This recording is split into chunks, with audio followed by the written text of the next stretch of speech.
Muy buenos días, muy buenas tardes, quizás para algunos muy buenas noches. La Federación Teosófica Interamericana, como domingo tras domingo, tenemos una cita y una cita muy agradable que nos acompaña también en el conocimiento teosófico.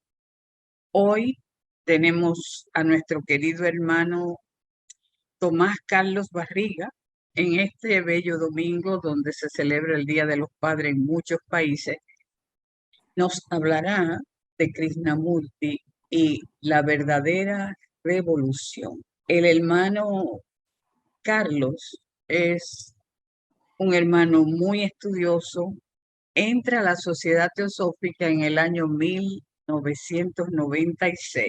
Los micrófonos son suyos en este momento. Y gracias a todos los hermanos por estar ahí presentes, todos los... Adelante. Sí, ok. Bueno, buenos días de nuevo, buenas tardes, dependiendo donde estén. Agradecer siempre para mí una invitación de hermanos teósofos para hablar de cosas que a mí me apasionan, ¿no? que me interesan mucho y que estoy en proceso también de procesarlas y entenderlas, como es la teosofía y el pensamiento de Krishnamurti, que suele ser muy interesante y a la vez también complejo, ¿no? La conferencia o la charla o esta conversación le hemos titulado Krishnamurti y la verdadera revolución, porque queremos enfocar de alguna manera el pensamiento, no diríamos político, se preocupó poco de la política Krishnamurti, pero que de alguna manera tiene que ver con eso, tiene que ver con el cambio en la sociedad, tiene que ver con el cambio en el mundo, tiene que ver con la transformación del mundo en el que vivimos, ¿no? Entonces, yo sé que aquí hay miembros muy antiguos de la sociedad, pero también probablemente hay personas nuevas. Por eso me voy a intentar muy brevemente, al comienzo, dar un contexto de quién es Krishnamurti, porque yo sé que la mayoría lo conoce, pero por ahí puede haber alguien que no tenga idea de quién es, ¿no? Como todos los teósofos conocen, nació en 1895. Fue encontrado por Isbiter, por Annie Besant, en la India en 1909. Y este jovencito fue educado y entrenado por la Sociedad Teosófica porque se pensaba que iba a cumplir un papel importante en la sociedad y también en el mundo, ¿no? Se pensaba que Yiddu Krishnamurti iba a ser una persona, digamos, un mensajero, ¿no? de verdades que iban a ser transmitidas al mundo a través de él. Se crea alrededor de él una orden, la Orden de la Estrella de Oriente, precisamente como organización que se encargara de distribuir por el mundo su pensamiento y su mensaje. Y que en algunos momentos de esa creación, cuando él era un adolescente, comenzó a tomar tintes tal vez algo religiosos, ¿no? Esperando de él que eso sea un líder religioso. Él en 1929 disuelve esta Orden de la Estrella, diciendo que ninguna organización, ninguna sociedad, ningún grupo humano nos iba a liderar. Y ahí muchos de sus comentarios iniciales fueron tomados como, tal vez como una agresión a las iglesias, a las creencias, a la misma sociedad teosófica. Sin embargo, yo creo que cuando se ha ido desarrollando el pensamiento krishnamurtiano, ha ido tomando tintes que permiten afirmar que no es que esté mal la organización, no es que esté mal reunirnos a estudiar o a mejorarnos espiritualmente o personalmente, sino que él consideraba que ese no era el camino por el cual íbamos a lograr el despertar, porque el despertar es individual. Y eso tiene mucho que ver con la idea de la revolución de la cual vamos a hablar ahora, ¿no? Allí, cuando disuelve la Orden de la Estrella, pues reniega de toda organización y creencia y dice que el ser humano debe encontrar la verdad por sí solo, sin ayudas ni muletas. Para terminar esta brevísima biografía, tuvo mucha influencia su pensamiento en el siglo XX al relacionarse con intelectuales de diferentes partes del mundo. Dio conferencias, recorrió Latinoamérica, recorrió Europa, recorrió Estados Unidos, dando charlas acerca de su mensaje, acerca de lo que él pensaba de la vida, y fue considerado un pensador importante en el siglo XX, ¿no? Al punto de que poco tiempo antes de que muriera, le dieron la medalla de paz en las Naciones Unidas y dio allí un gran discurso que lo pueden ver en YouTube si es que les interesa, acerca de lo que es la guerra y lo que es la paz. Y mucho de lo que está en ese discurso resume su pensamiento político y resume por qué esta conferencia de alguna manera se denomina la verdadera revolución, ¿no? Pues bien, eso a manera de encajarnos en quién era Krishnamurti, los que no lo conozcan. Ahora vamos a centrarnos en el tema. La primera gran revolución que organizó Krishnamurti fue ¿no? Cuando rompe con la Sociedad Teosófica, cuando rompe con la Orden de la Estrella, y dice, la verdad es una tierra sin caminos, ¿no? Y para encontrarla hay que buscarla dentro de uno mismo. Mary Lutyens, biógrafa de Krishnamurti, tiene este texto que creo que vale la pena leer completo. Dice, los líderes de la ST habían advertido que cuando llegara el advenimiento, cuando llegara él, se daría un mensaje nuevo y totalmente diferente, que sacudiría los cimientos de la existencia. Cuando K empezó a hablar de su propia visión y con su propio lenguaje, algunos de estos líderes y miembros fueron quienes no aceptaron sus palabras, lo consideraron un traidor y cumplieron así su propia profecía. Sí, pues, ¿no? Generó una revolución dentro de la sociedad que generó también mucha decisión y muchos problemas. Vamos a analizar a qué revolución se refiere, ¿no? ¿Qué es una revolución?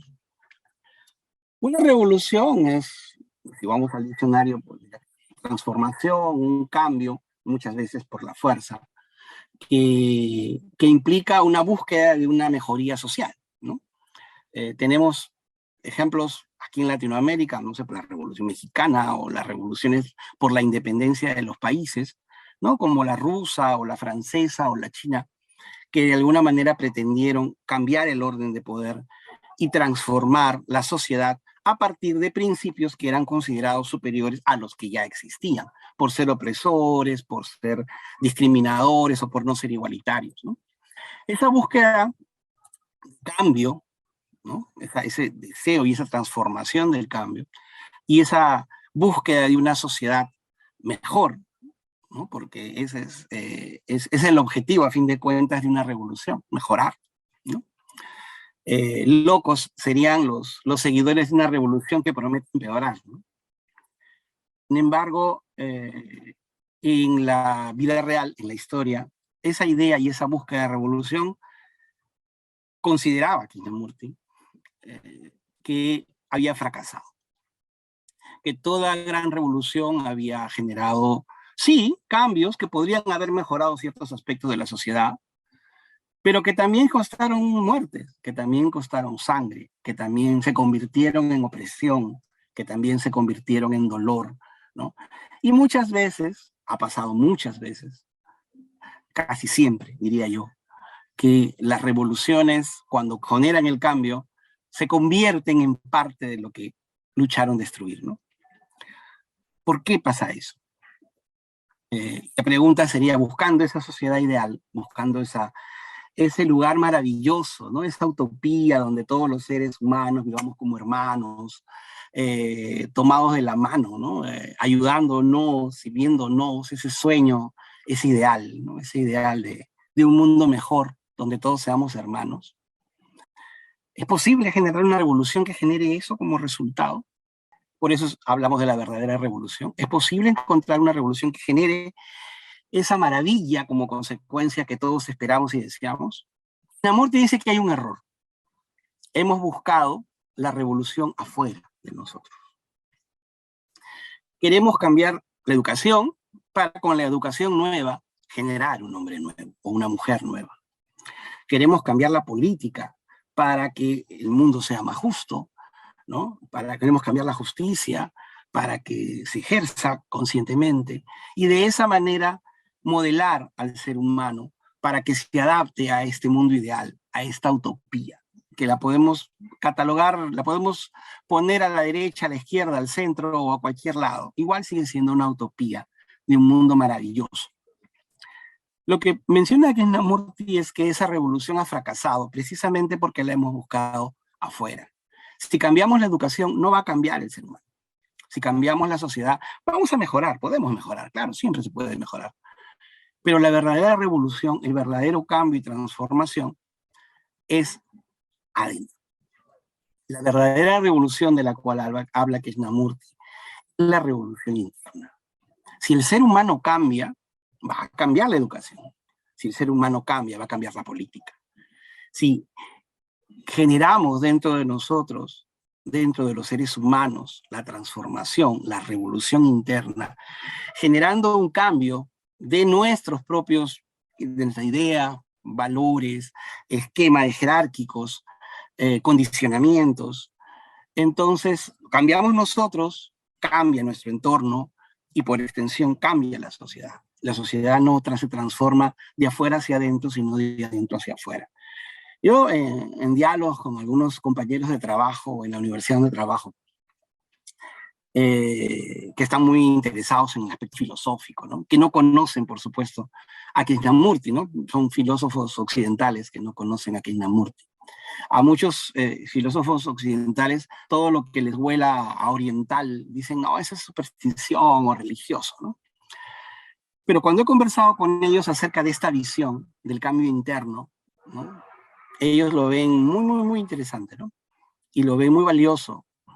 Y se dan cuenta de alguna manera, dentro de sus propios esquemas, que es verdad que la sociedad no va a cambiar, que la educación no va a cambiar, que la política no va a cambiar y que nuestros gobiernos, ¿no? Creo que en Latinoamérica en general y en España y en todas partes siempre nos quejamos de nuestros gobiernos por mil y una cosas. Los gobiernos y los políticos no van a cambiar hasta que los seres humanos no cambiemos. Y creo que ese es un trabajo importante de la sociedad teosófica y que empatiza con la sociedad teosófica. La transformación interna es lo que va a transformar la sociedad. Ahora, ¿cómo cambiamos? ¿Cómo generamos esa revolución interna? Y he tratado de hacer un bosquejo muy sintético de algunos principios, de algunas ideas de Jiddu Krishnamurti que pretenden eso, ¿no? Pretenden esa revolución interna, pretenden ese cambio interno. Tenemos que cambiar, no afuera, adentro. ¿Y qué tenemos que cambiar? A ver, empiezo esta parte con este fragmento de texto de Krishnaya que da en su discurso de inicio, si se quiere, de su mensaje, ¿no? Con la disolución de la Orden de la Estrella. Sostengo que la verdad es una tierra sin caminos y no es posible acercarse a ella por ningún sendero, por ninguna religión, por ninguna secta. Solo estoy interesado en una cosa esencial, hacer que el hombre sea libre. Deseo liberarlo de todas las jaulas, de todos los temores, y no fundar religiones, nuevas sectas, ni establecer nuevas teorías y nuevas filosofías. De nuevo la idea no está fuera lo que debemos buscar, sino adentro. Pues bien, hay que revolucionar entonces para hablar en los términos, nuestro concepto y nuestra idea de verdad. La verdad, Krishnamurti no puede describirse ni comunicarse, porque la verdad es algo que fluye, algo permanente.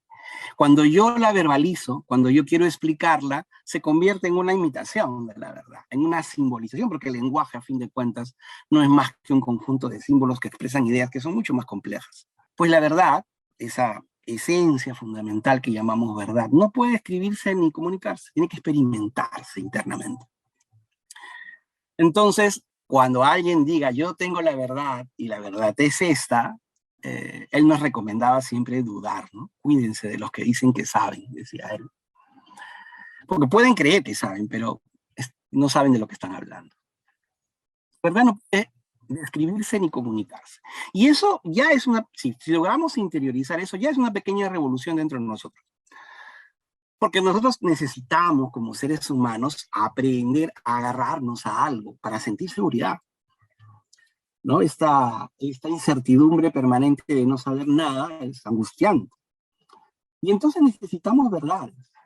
verdades a las cuales agarrarnos para sentir cierta seguridad, cierta estabilidad.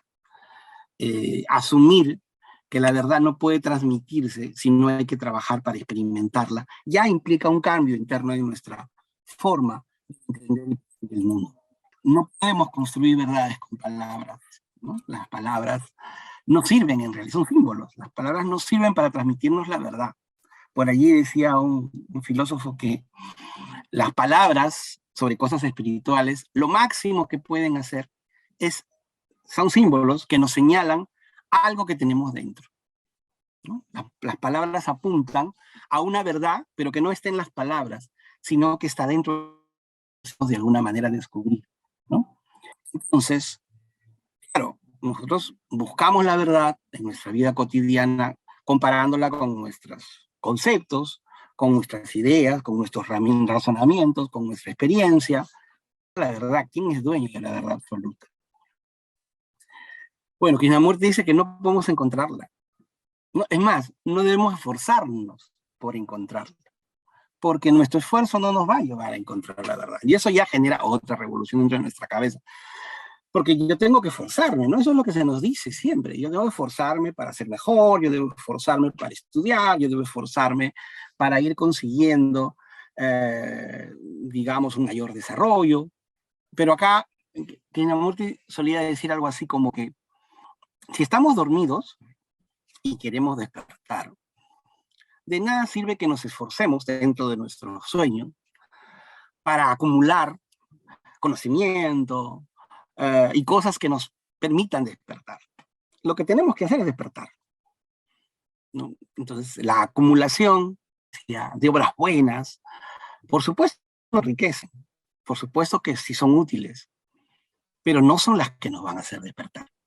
Entonces, todas las cosas que de alguna manera deben transformarse dentro de nosotros para producir este cambio interno a la cual le llamamos revolución interna. Es nuestra forma de pensar, lo cual es complicadísimo porque mucho más fácil es cambiar lo que hago, ¿cierto? Cambiar mi acción, pues dejar de hacer algo es mucho más fácil. Cambiar lo que pienso es una tarea enormemente difícil.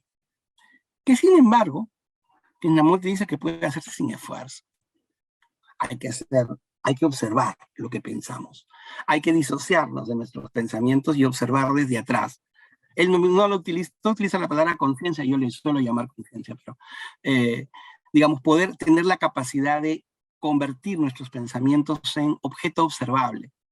Y nosotros, que estamos atrás, yo le llamo eso conciencia, observar nuestros pensamientos, para poder, de alguna manera, transformarlos. Pues bien, Krishnamurti dice que debemos despertar de ese sueño del cual estamos hablando. De ese sueño en el que debemos esforzarnos por volvernos reyes de sueños, sino despertar.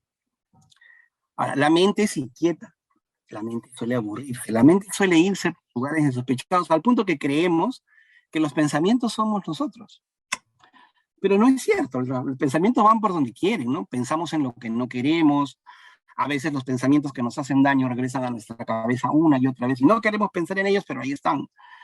Eso no pasaría si es que tuviéramos control sobre nuestros pensamientos, pero nuestros pensamientos son como un caballo desbocado, cuando no tenemos control puesto sobre ellos, ¿no? La mente es inquieta. Ahora, ¿qué pasa cuando la desarrollamos? El desarrollo de la mente, del intelecto, es una cosa muy buena porque es una valiosa herramienta para vivir en este mundo y para comprender cómo funciona este mundo. Pero el desarrollo de la mente o del pensamiento produce naturalmente un sentimiento de vacuidad, de vacío existencial. Mientras más se cree comprender el universo o el mundo o sus leyes, más nos genera una sensación de que nos falta algo, de que nuestra vida es incompleta. Esa insatisfacción natural en todo ser humano pensante en algún momento de su vida, ¿no? Y entonces, ¿qué hace el pensamiento tan inquieto? Pues trata de llenar ese vacío. Y claro, y en algunos casos lo llena con las peores cosas, ¿no? Con el alcohol, con las drogas, con la diversión, con el placer, con la búsqueda de medida del consumo, porque todo pretende llenar ese vacío. el instinto adquisitivo, decía, ¿no? Le llamaba Krishnamurti, ¿no? El hecho de tener, de acumular, de llenar un vacío que no se puede llenar porque el vacío es precisamente el reconocerme como algo que no soy. ¿Por qué me siento vacío? Porque yo creo que soy mi mente y mis pensamientos y yo no soy eso. Y entonces mi mente es insuficiente de satisfacer. No hay forma de satisfacer a la mente. Somos sus esclavos, ¿no? Somos sus esclavos. Es más, yo me atrevería a decir que somos engañados por la mente, parafraseando un poco la voz del silencio, ¿no? La mente es el gran destructor de lo real. En el sentido, por supuesto, de que la mente nos hace ver el mundo no como es, sino como somos nosotros. Yo miro el mundo a través de mis filtros, a través de mis prejuicios, a través de mis creencias, a través de mis sufrimientos, a través de mis experiencias. Y ese mirar el mundo a través de lo que yo soy hace que el mundo sea de alguna manera como yo soy. Esa es la gran maya, esa es la gran ilusión, ¿no?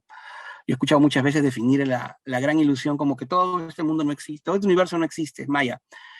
Pero maya no es que el universo no exista, sino que no lo vemos como es. Por eso es maya, porque se nos venda de alguna manera nuestra percepción de la verdad y vemos el mundo no como es, sino como nosotros somos. Entonces, de esta esclavitud de la mente hay que tratar de liberarnos, ¿no? Hay algunas técnicas que Murthy menciona, por ejemplo, la percepción alerta, estar atento a nuestros pensamientos. Y no se trata de dejar de pensar, ¿no? La mente es mala, no hay que pensar, sino dejar de ser esclavo del pensamiento. El pensamiento es como una navaja, ¿no? Como una navaja filuda que corta lo que debe cortar, pero no soy yo. Y tampoco, por supuesto, es que nos sirva, por supuesto que es enormemente útil, pero no somos nosotros. Y eso hay que tenerlo siempre presente, ¿no? Estamos detrás de la mente, es un instrumento, un cuerpo, como a veces decimos los teósofos. Debe cambiar nuestra percepción del sufrimiento. Krishnamurti decía una cosa que a mí me impactó mucho. Decía, cuando nosotros sentimos compasión por alguien que sufre, no sufrimos.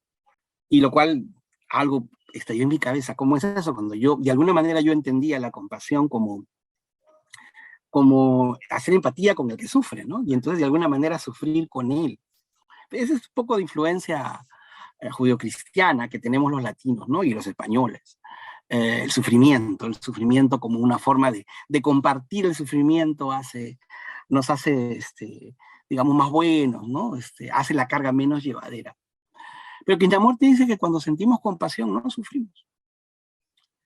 Sufrimos cuando queremos cambiar las cosas, cuando queremos transformar las cosas, cuando ansiamos un resultado, cuando vemos que alguien sufre y sentimos compasión por esa persona y tratamos de aliviar su sufrimiento, no sufrimos. Sufrimos cuando nos enfrentamos nuestros pensamientos a la realidad y decimos, ¿cómo es posible esto? Hay que cambiarlo, esto no es justo. Y entonces ahí el sufrimiento entra en nosotros, ¿no? El sufrimiento lo genera la mente humana. El sufrimiento no es real. Como bien se dice en muchos lados, ¿no? El dolor es real, pero el sufrimiento es algo que nosotros generamos a partir del dolor. Sufrimos, dice Krishnamurti, cuando hay instinto posesivo, cuando queremos tener lo que no tenemos, cuando no queremos perder lo que sí tenemos. Sufrimos cuando algo a lo cual estamos apegados se va o se aleja. Sufrimos cuando no nos llaman, sufrimos cuando pensamos que no nos quieren.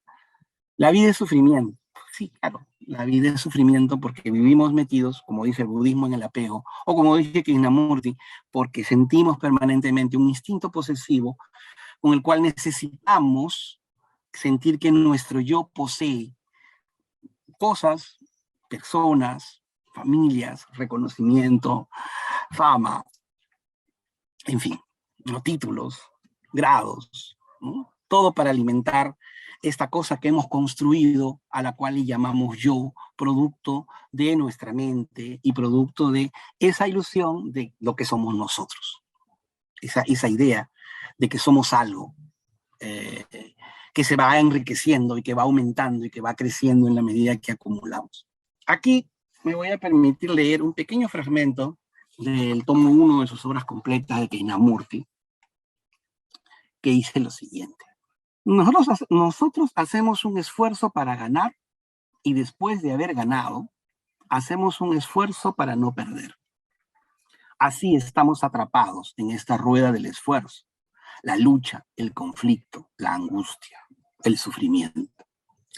Dense cuenta de que el esfuerzo de cualquier clase solo es destructivo, como afilar un lápiz para sacarle punta. Cuanto más lo afilan, tanto menos lápiz tienen para escribir. Eso es lo que hemos hecho por generaciones con la mente y el corazón, abusándolos hasta encontrar que nada tenemos. Decimos que después de no tener nada, debemos acumular. Así que comenzamos nuevamente. El esfuerzo vuelve a demostrar que hay anhelo, porque deseamos acumular, poseer. Ustedes me escuchan hablar de esto y dicen, debo librarme del esfuerzo, debo librarme de la posesión. Y para eso hacen otro esfuerzo. Por consiguiente, todo el proceso es erróneo. Tienen que pensar de una manera nueva y actuar intuitivamente, espontáneamente, de manera completa y armoniosa, con la totalidad del ser, con la mente y el corazón. ¿Qué más debe cambiar dentro de la idea mortina de la revolución interna? Nuestra búsqueda de seguridad. Naturalmente, todos queremos buscar seguridad. Eso lo tenemos probablemente en nuestros genes, ¿no? Desde la época más primitiva. Sin embargo, buscamos seguridad de muchas formas. Y claro, los libros sagrados son una búsqueda de autoridad. Decir, el maestro tal lo dijo, Buda lo dice, Cristo lo dice, nos da seguridad. Nos da seguridad. Porque yo no sé, yo no conozco, y estos seres que son superiores a mí saben más que yo, y yo confío en ellos, y tengo fe, y entonces estoy seguro, porque ellos saben lo que yo no sé. ¿Esto es malo? No, no es malo. No hay esos juicios de malo, bueno, no están normalmente en el lenguaje, en las conferencias de Krishnamurti, ¿no? Y a él le han atribuido, creo yo, injustamente, muchísimas cosas que él no dijo, ¿no? Es cierto que varía un poco las respuestas directas, pero hay muchas cosas que él no dijo y que los interlocutores han interpretado y han afirmado de él. Por ejemplo, yo he escuchado, cuando ingresé a la Sociedad Teosófica y por primera vez escuché hablar de Krishnamurti, escuché, no, él dijo que, por ejemplo, la Sociedad Teosófica no servía para nada, que la reencarnación no existía y que los maestros no existían tampoco. Pero leyendo a Krishnamurti uno se da cuenta que eso no es cierto. A él le preguntaban cosas como, ¿los maestros existen? Y él decía, pues le preguntaban por la existencia de Dios igual, ¿no? Y él decía, lo que yo te responda no es importante. Lo que tú tienes que hacer es descubrirlo dentro de ti. Porque si yo te digo que sí existen, tú vas a creer en lo que yo te digo. Y por lo tanto, tú vas a convertirte en un seguidor mío y no vas a haber descubierto la verdad por ti mismo. Le decían, pero la reencarnación existe entonces. Y él decía, ¿de qué te sirve si la reencarnación existe o no existe? Si tú estás dormido. Si la reencarnación existe y tú estás dormido, en tu próxima vida seguirás dormido. La reencarnación no importa. Lo que importa es que despiertes. Pues bajo esas evasivas, que en realidad no eran tan evasivas porque dan mucha sabiduría, creo yo, a él se le ha tildado de que afirma muchísimas cosas que no dijo realmente, ¿no? Y la invitación siempre es, pues bueno, sus obras completas fueron publicadas en Argentina, supongo que también en otros lados, en España y en otros lados. Yo tengo algunos tomos de sus obras completas que compré una vez que fui por allá. Y acá en Lima, pues en el Perú no se encuentran, ¿no? Pero puede encontrarlas. Y otra cosa es ir a la fuente, como en todo caso, ¿no? Bien, ¿qué nos dice Krishnamurti entonces también? Que creamos ideales para escapar de nuestro vacío. Nos gusta, nos sentimos más cómodos cuando vamos a un lugar donde dicen, esta es la verdad. Así que lo que tú tienes que hacer es seguir estas normas, hacer estos principios, hacer estas prácticas, dar tu diezmo de pasadita, y entonces vas a tener la felicidad eterna, pues, ¿no? Vas a conquistar el cielo. Esa seguridad es un obstáculo para nuestro desarrollo interno, porque es en la inseguridad donde buscamos Y es donde tenemos que encontrar, ¿no es cierto? Y claro, el no conocer nos hace especular lo que nunca hemos experimentado, ¿no? Construir esa prisión que llamamos creencia, de la cual somos esclavos sin darnos cuenta que lo somos. Esa prisión de nuestra mente, de nuestros prejuicios, de nuestras creencias, ¿no? Entonces, ahí hay otra ruptura. Y creo que hay una revolución ahí importante para los teósofos, para nosotros, los miembros de la sociedad teosófica, y para los que están buscando, sin ser miembros, también una vida espiritual, ¿no? El conocimiento teosófico es una maravilla para mí, pero también es un peligro, porque nos explica también tantas cosas, nos da una visión tan clara de lo que sucede en el mundo interno y de cómo funciona en realidad las cosas, que el peligro es para nuestro ego, ¿no? Creer en algún momento que ya sabemos. Yo me he leído La Atena Secreta, me he leído Sin Velo, me he leído todos los dioses de Lisbite, de Annie Besant, de Tani, y entonces yo ya sé teosofía, y entonces yo me convierto en una autoridad, y cualquier cosa que rompa esa sensación de que sé, no sirve, la rechazo. Lo cual he hecho lo mismo, es decir, me he construido una prisión sobre la base de una serie de conocimientos estáticos que no son estrictamente la verdad, sino que la señalan y apuntan para que la descubramos dentro de nosotros. Y nos volvemos esclavos inconscientes de la teoría, ¿no? De la teoría. Pasa en todas partes, ¿no? Y como sociedad humana también pasa a veces. Corremos el riesgo de que pase en sociedades como la teosofía. Pero estamos hablando de revolución. Entonces, debemos ser conscientes de esa prisión. Debemos ser, como dice uno de los primeros escritos de la Sociedad Teosófica, libre pensadores, ¿no? Y no aceptar, como dice el budismo, no aceptar ninguna idea porque le esté en un libro sagrado, o porque la digan los maestros, o porque la haya dicho el señor Buda, o porque me lo hayan repetido las generaciones, sino aceptar una verdad cuando sea dentro de nosotros, dentro de nuestro propio corazón, que sintamos que es verdad. Eso no nos libre de equivocarnos, pero nos hace avanzar. Solo comprendiendo que no hay seguridad, ¿no? Que no hay nada realmente a qué aferrarnos, es que podemos buscar esta realización. En palabras de Krishnamurti, dice, la verdad no llega a quien la busca. Si somos conscientes de la prisión y que tratamos de escapar, la percepción alerta nos hace conocer la verdad. O sea, esto parece medio enredado, pero me voy a atrever a intentar traducirlo. No se trata de buscar desesperadamente la verdad fuera. Hay que estar alerta. Hay que observar. Observar nuestros propios pensamientos. ¿Qué es lo que podemos llamar meditación, si quieren, ¿no? Aunque él no hablaba directamente de meditación, por lo menos no demasiado. Pero cuando nosotros observamos nuestra mente y somos capaces de controlarla y calmarla, cuando nosotros estamos en lo que él llama percepción alerta o estado de alertidad frente al universo mismo, incluyendo nuestros pensamientos, es cuando la verdad va a descender, porque la verdad no está en algo, ¿no? Sino que es todo. Y dentro de nosotros podemos establecer un contacto con esa verdad que también está dentro de nosotros, en la medida en que estamos alertas.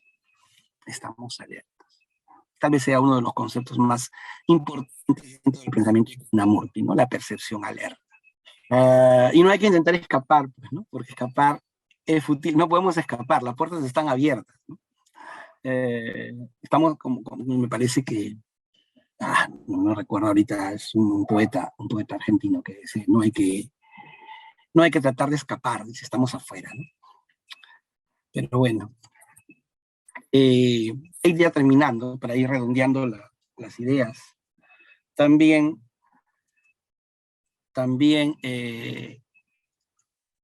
nuestra idea del miedo, ¿no? Nuestra idea del miedo, nuestro enfrentamiento al miedo, el método que tenemos para enfrentar los miedos que naturalmente tenemos como humanos en nuestra inseguridad, también debe ser cambiado. También debemos generar una revolución interna alrededor de eso. Empezando, debemos hacer a un lado la ilusión del control. Claro, esto es fácil decirlo, ¿no? Pero los seres humanos queremos controlarlo todo, queremos controlar nuestro trabajo, queremos controlar nuestros hijos, diría el padre, ¿no? Queremos que los hijos hagan lo que nosotros queremos, creemos que es lo mejor para ellos. Y de alguna manera ese control es una ilusión. Nosotros no podemos controlar nada de lo que esté afuera en nosotros. Las circunstancias se dan. Yo no puedo controlar mi país, yo no puedo controlar mi política, yo no puedo, así sea presidente de la República, yo no puedo controlar el país, yo no puedo controlar la corrupción, yo no puedo controlar la delincuencia, yo no puedo controlar exactamente nada. Porque ¿qué es lo único que sí puedo controlar? Lo que tengo dentro, en teoría. Lo único que yo sí debería tener control es con lo que tengo dentro. Yo debería tener control sobre mis pensamientos, sobre mis emociones, sobre mis sentimientos, sobre mis acciones. Porque fuera yo no tengo dueño, yo no soy dueño de nada, pero dentro debería yo irme creando de alguna manera una actitud que me permita procesar el mundo. Recordemos que el mundo que vemos es el mundo que tenemos dentro proyectado, ¿no? En las cosas que vemos fuera. Entonces el cambio siempre está dentro. Y claro, para tener ese control y para evitar el miedo, lo que hacemos es adoptar ciertos patrones, ¿no? Entonces yo voy a hacer estas cosas, me dan cierta seguridad y de alguna manera ir evitando el miedo. El miedo también con lo anterior, en la búsqueda de seguridad, también disminuye enormemente cuando creo en la autoridad, ¿no? Cuando me refiero acá a maestros, me refiero en términos generales. Un líder religioso, por ejemplo, ¿no? El pastor, el sacerdote. También, por supuesto, maestros como el señor Buda u otros maestros, ¿no? O los maestros de los cuales habla la sociedad. No es que los neguemos, no es que no sean hermanos mayores, no es que no sean seres más avanzados que nosotros, a los cuales hay que escuchar y seguir, sino que mi trabajo interno es mío. Si no, sería muy fácil para un maestro espiritual ir liberando personas solamente con el movimiento de su dedo. No, el trabajo es de cada uno, ¿no? El maestro nos señala lo que debemos hacer dentro de nosotros. Y podemos hacerle caso, no podemos hacerle caso, pero también podemos encontrar nuestros propios caminos, porque la verdad es una tierra sin caminos, como decía Krishnamurti. Es más seguro, pues, creer. Creer es más seguro, y ese es un peligro, creer. Creer ciegamente en que alguien es dueño de la verdad y que yo conseguirle, con hacerle caso, también encuentro y soy parte de esa verdad, ¿no? Hay que también comprender el placer. Y esto lo digo porque a veces existe acá una dualidad, ¿no? El placer es malo. Eso nos han dicho varias religiones. El judeocristianismo, por muchas épocas, nos ha dicho que el placer es malo. El sufrimiento es bueno, el placer es malo. Lo cual contradice nuestro instinto natural, ¿no? Buscamos el placer y huimos del dolor. Pero el placer hay que comprenderlo también. No es que sea malo, no es que debamos huir de él, es que no nos debe controlar, no debe ser nuestro dueño. Si somos conscientes de lo que realmente somos, el placer es una experiencia, como es una experiencia el dolor, como es una experiencia el amar, como es una experiencia disfrutar del aire fresco en la mañana, o del frío, o del calor. Pero no somos nosotros, ni es nuestro fin en la vida, tampoco de lo que debamos huir. Simplemente es una experiencia más. El trabajo siempre es interno, ¿no? Lo que decía Krishnamurti en el texto que leí, ¿no? No es que nos tengamos que disciplinar, reprimir nuestras tendencias y disciplinarnos, porque eso es destructivo. Tenemos que transmutar eso. ¿Cómo? Con comprensión, observando. Cuando yo tengo un pensamiento negativo, dañino, malvado, cruel, sensual o de cualquier otro tipo, ¿qué hace una persona que reprime? Dice, no debo pensar en esas cosas, soy malo, y se autoflagela mentalmente. Y Namutin nos dice, observa el pensamiento, tú no eres ese pensamiento. Obsérvalo pasar, déjalo que se vaya, obsérvalo desde afuera. Tú no eres eso. Y eso se puede lograr, creo yo, con un método que la sociedad practica y recomienda mucho, la sociedad tostófica recomienda mucho, que es la meditación, ¿no? Poder observar nuestros pensamientos desde afuera. Y con esto acabando, porque sí creo que ya se me cumple la hora. Una de las cosas, por ejemplo, que también le atribuyen a Krishnamurti es que la meditación no sirve para nada. He escuchado también eso alguna vez. Pero es que, claro, le preguntaban, cuando meditábamos es bueno meditar, y él decía, tú crees que meditas, pero no meditas. Realmente eso que haces no es meditación. En realidad es tu mente que te hace creer que estás meditando, ¿no? Porque la mente nos engaña mucho. Y como es todo lo que usamos desde muy pequeños, nos dejamos engañar, pues, ¿no? Entonces nos ponemos a meditar y nos ponemos a pensar en cosas bonitas, lo cual no es malo, al contrario, nos va a hacer muy bien a la salud, pero la meditación es algo más, la meditación es algo más profundo y que parte de encontrar lo que realmente somos dentro. Y observar nuestros pensamientos es de alguna manera un paso, una etapa, ¿no? De estas etapas que se mencionan para encontrar la verdad dentro de nosotros. Meditación no es algo que hagamos con esfuerzo, es cuando no pensamos, cuando la mente está libre de toda opción. No podemos meditar esperando algo, porque a veces también pasa eso, a mí también me ha pasado, cuando uno empieza a meditar, cuando uno medita por primera vez, uno dice, ¿ya qué va a pasar? ¿No? Entonces sigo todos los pasos, mi respiración, mi relajación, y estoy esperando. Soy el Rinpoché, un lama tibetano, en un texto muy bueno, que dice, que se titula El libro de la vida y de la muerte, si no me equivoco. Dice una cosa muy interesante, ¿no? Dice, cuando uno llega al samadhi, cuando uno tiene expectativas por encontrar un momento de un momento místico, una experiencia mística, uno cree mentalmente de que va a haber pues fuegos artificiales, ¿no? O le dice, cuando uno cree que medita y encuentra, llega al samadhi, va a ser como una experiencia pues mística, ¿no? El sol va a brillar, me voy a fusionar en la luz, va a aparecer un maestro, me va a bendecir, me va a abrazar, ¿no? Uno tiene esa imaginación, entonces es producto de la mente. Y no, o sea, la iluminación es un estado de conciencia. La iluminación no va a responder a mis expectativas mentales, ficticias, probablemente influenciadas por la televisión. Es algo que no podemos describir, precisamente por eso, ¿no? Porque las palabras no son suficientes para explicar este tipo de cosas, ¿verdad? Solo señalarlas. La experiencia interna lo que nos va a llevar a eso. Libre de la idea del logro, libre del deseo del logro, sin esperar nada, es como vamos a poder hacer que nuestra meditación sea real, ¿no? Sea real, no un engaño de nuestra mente. No hay un método, una búsqueda interna. Pues, técnicas, métodos, hay un montón, de relajamiento, de concentración, pero Krishnamurti decía esto, no hay un solo método, no hay una receta. Si yo te doy una receta, tú me vas a imitar. Imitando a alguien no vas a llegar a ningún lado. Eres tú el que tiene que liberarse. El despertar del cual Krishnamurti habla, el despertar de este sueño, que es la existencia de nuestra mente, de ilusión del yo, sucede sin esfuerzo, surge de la crisis, de nuestro vacío, de nuestro conflicto, de nuestra soledad, ¿no? De nuestra inconformidad, ¿no? Él tiene una frase que a mí me parece fantástica también, que yo la utilizo mucho porque debe decir, alivia mi sufrimiento interno, ¿no?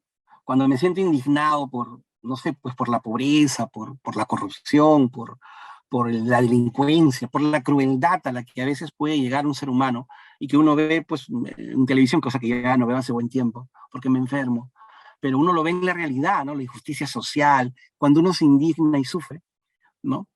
Yo recuerdo siempre la frase de Krishnamurti que dice, no es saludable sentirse adaptado a una sociedad profundamente enferma, ¿no? Entonces, debe ser ficción de mi mente, pero con eso me siento mejor. Porque el día que nos adaptemos y nos acostumbremos a ese mundo y ya no nos indigne, ese día nos habremos adaptado y ese día habremos dejado de sentir empatía, ¿no? Pero bueno, es un logro. No es algo que vamos a pasar poco a poco, no es algo que vamos a caer al despertar. Hay que despertar. De eso se trata. La vida es bellamente simple cuando la tratamos simplemente. Cuando intentamos obtener algo de ella es cuando tiene complicaciones. Y acá se parece mucho a la idea del apego del budismo, ¿no? Es el apego, el querer, lo que nos genera la complicación y el sufrimiento. Acabo esta pequeña disertación con dos frases de Krishnaya. Cuídense del que dice yo sé. Uno puede conocer lo estático, y la verdad no es eso. Creemos en quien nos dice que sabe porque nos da certidumbre y paz. Él puede ser sincero, pero no sabe lo que habla. Esa es incertidumbre, en esa búsqueda, en esa falta de seguridad, es donde vamos a encontrar respuestas probablemente a nuestra búsqueda, ¿no? La última, con esto acabo y dejo de agotar un día domingo festivo. Si no espero nada de la otra persona, jamás puedo ser engañado. Si no tengo expectativas, no puedo ser dañado. Cuando uno está completo, no hay miedo ni sufrimiento.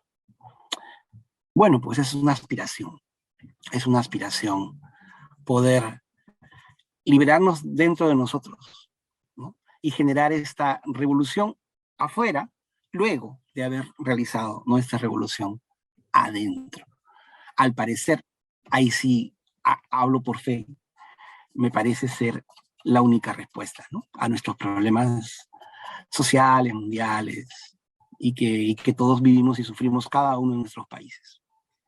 Eso quería compartir este domingo con ustedes, hermanos. Les agradezco mucho la atención. Si hay comentarios, preguntas, bienvenidas. Muchas gracias. Gracias, hermano Carlos. Se hizo tan corto el tiempo. Muy interesante la ponencia. Hay unas manitas levantadas, hay preguntas, ¿no, verdad, hermano Carlos? ¿Puedo Martín, creo que pasar tiene una a... pregunta. Ok, Martín, adelante, por favor. Georgina también. Sí. Gracias. Gracias, Tomás. Siempre es un placer escucharte. Se pasó una hora muy, muy rápido. Es rápido. Has dicho varias cosas y seguro te voy a torturar un poco vía WhatsApp luego, pero me quedo con la última, con lo último que publicaste, el que dice, si no espero nada de la otra persona, jamás puedo ser engañado. Si no tengo expectativas, no puedo ser dañado, ¿no?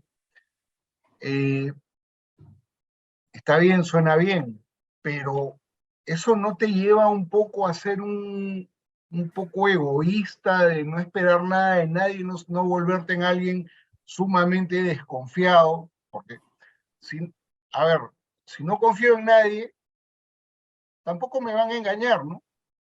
Entonces, ahí me quedó esa duda. De repente puedes ayudarme. Gracias. Sí, gracias a ti, Martín. A ver, cuando hablamos de no tener expectativas o no estamos hablando de desconfianza. Porque si yo desconfío, ya estoy sufriendo. O sea, si yo vivo desconfiando de todo el mundo, yo estoy sufriendo. Nadie es digno de mi confianza. Todos me quieren engañar, todos me quieren dañar. Y entonces, en realidad yo me estoy dañando. Ya no me dañan ellos, ¿no? Krishnamurti está hablando del otro lado. Que claro, como bien señala Martín, decirlo es fabuloso, ¿no? Hay que trabajarlo para experimentarlo. Pero si hay un amor, llamémosle amor al sentimiento general de disposición para los demás, ¿no?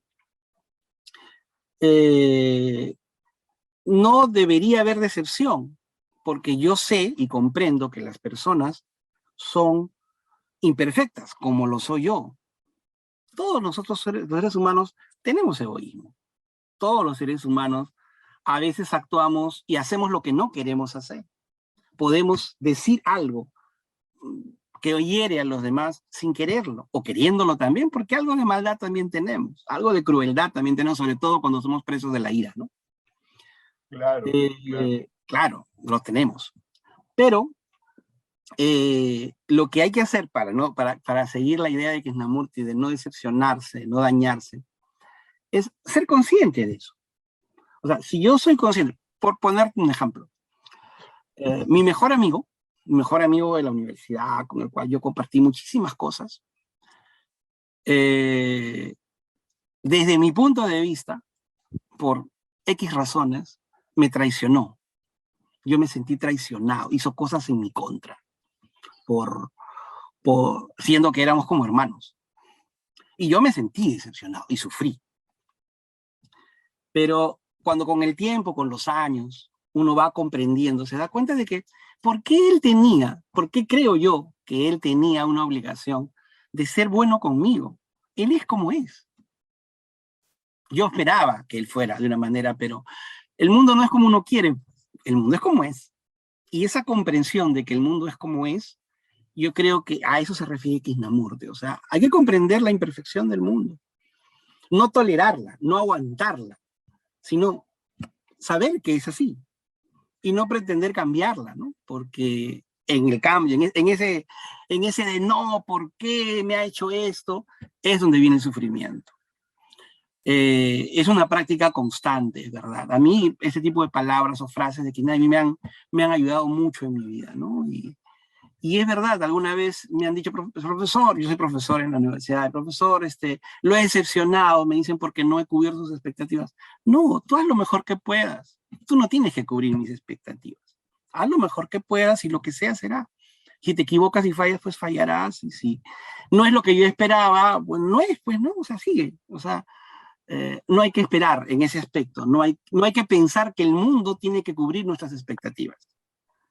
Porque no es así, nos vamos a estrellar contra la pared una y otra vez, ¿no? Es lo que podría decir, Martín, no sé si, si te ayudo o no te ayudo. Creo que Sí, me Georgina quería ayudas, decir. me ayudas en Gracias. muchas cosas. Gracias. Gracias, Martín. Gracias, Martín, por la pregunta. Adelante, Georgina. Bueno, la verdad, primero felicitarte porque, híjole, me regresaste en tiempo y espacio, me regresaste a la adolescencia. Yo siendo muy jovencita y obviamente pues apenas con los estudios que aquí en México le llamamos básicos, ¿no? De primaria, secundaria, pero fui muy pensante, ¿no? Dentro de mi área limitada, porque yo le decía a mi madre que en paz descanse. A ver, espérate. Primero me llevaste a la religión católica, luego me llevaste a los testigos de Jehová. Y ahora dime, quién te dice que es la verdad real, ¿no? Entonces yo empecé desde muy joven a tener ese conflicto y quizás a buscar un camino que yo no lo sabía en ese momento dentro de mi ignorancia. O sea, a mí me catalogaron como la famosa oveja negra de toda la familia. Yo era la oveja negra. Creo Y que a mí todos me hemos valía sido que, un poco a la oveja negra. y sin embargo no me interesaba. Y obviamente ahorita que hablaste sobre la verdad, sobre lo que el señor Krishnamurti decía, híjole, así mi ardillita aquí en la cabeza me giró tanto, porque efectivamente yo recuerdo que a mi madre le dije, a ver, espérate, vamos a hacer un pacto. Yo te respeto a ti, tú me respetas a mí, y yo voy a hacer mi propia religión. Se va a llamar Georgina. Y se quedó así, ¿no? Mi mamá, tú estás loca, eres una atea, eres una no sé qué. No, porque yo voy a tratar de conducirme dentro de mis parámetros, mi base moral, lo más adecuadamente que creo que estoy bien. En ese entonces no sabía que había dualidad, ¿no? Que había el bien, que había el mal. Y bueno, yo sabía el mal del mal que todos vivimos, ¿no? Los rateros, la inseguridad, etc. Pero la otra parte que estamos hablando ya espiritual, ¿sí? Pues esa como que para Georgina estaba desconocida, porque nadie le había dicho una verdad como que real.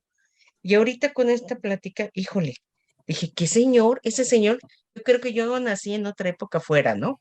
Yo debí de haber nacido ahí con Krishnamurti para seguirlo y decirle, sí, yo te apoyo, yo soy tu discípula, estoy contigo y muy de acuerdo y vámonos. Y yo me voy, ¿no?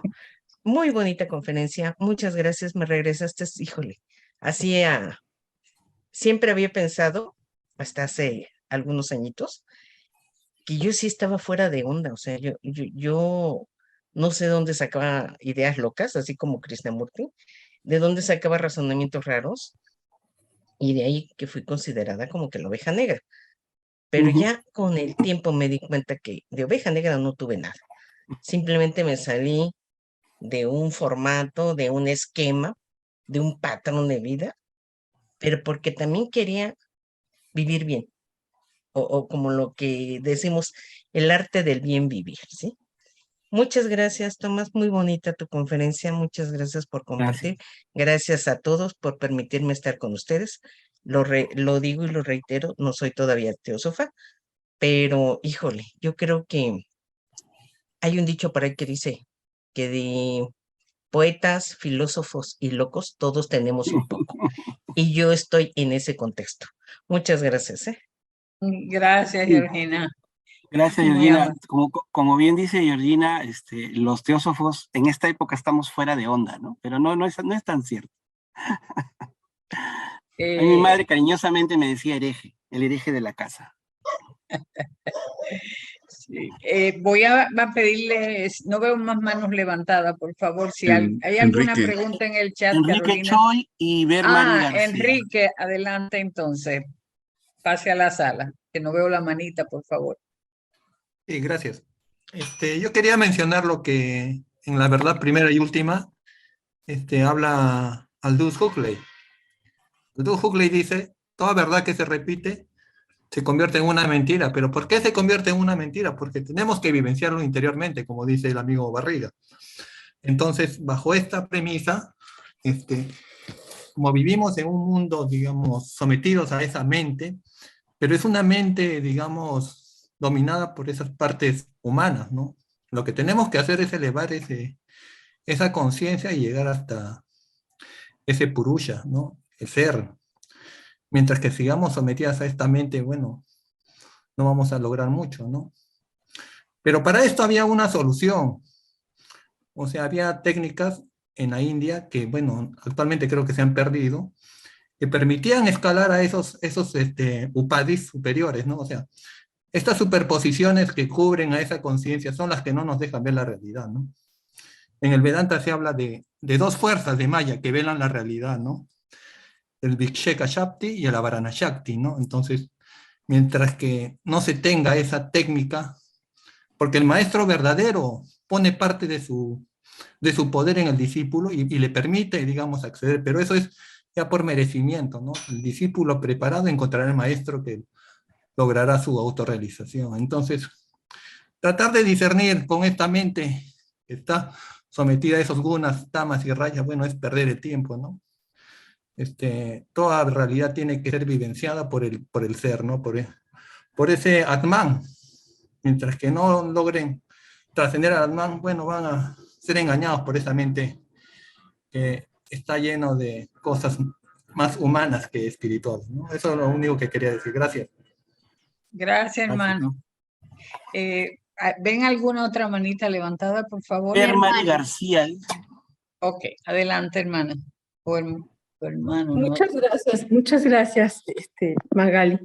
Bueno, yo lo que quería mencionar antes que nada es que es la segunda vez que escucho al hermano Tomás y me parece que es, además de muy didáctico, es muy cuestionador y eso me encanta. De hecho, en lo personal siempre me he sentido muy poco ortodoxa y recuerdo que de las primeras cosas que yo entendí en la teosofía es justamente esto de siempre cuestionar lo que se dice como verdad, ¿no? Y creo que ese es un reto enorme porque en eso nos podemos perder definitivamente, pero a la larga yo digo que no nos perdemos porque finalmente cada uno tiene un nivel de conciencia determinado y lo importante es el esfuerzo que vamos haciendo en el aprendizaje de estas grandes verdades, que las vamos poniendo en práctica y que también en su momento las podemos cuestionar.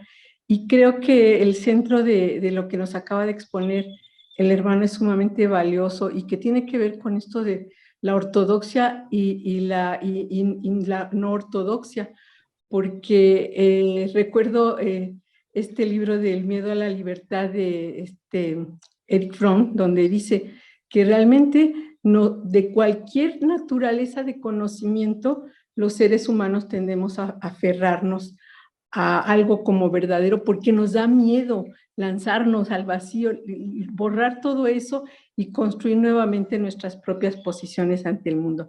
Muchas gracias, hermano, por compartir. Gracias a todos. Gracias, hermana.